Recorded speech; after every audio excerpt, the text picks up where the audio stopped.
presented by T3 Sangam Recording Studio Chakarmania Music by DJ Umesh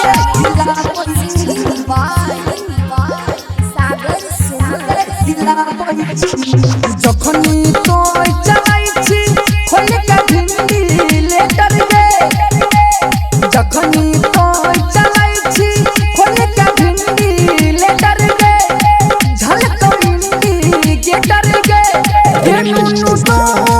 न देखाई के हिलाबै छी कहियो नहीं पिलाबै छी गे हेनु तो न देखाई के हिलाबै छी कहियो नहीं पिलाबै छी गे Recording by Durgesh Ji Music by DJ Umesh केहन विटामिन न खाइ छी दोनों फूला ल जाई छौगे केहन विटामिन न खाइ छी दोनों फूला ल जाई छौगे खूब झूला ल जाई छौगे हेनु दोनों देखाई के हिलाबै छी कहियो नहीं पिलाबै छी गे हेनु दोनों देखाई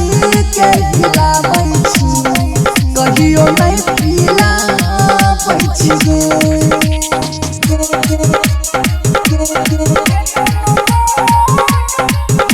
Music by DJ Umesh नोई दै छी सागर के तरसाबै छहि गे नोई दै छी सरवन के तरसाबै छहि गे नै चुसाबै छहि गे हेनु दोनों देखाई के हिलाबै छी कहियो नहीं पिलाबै छी गे हेनु दोनों देखाई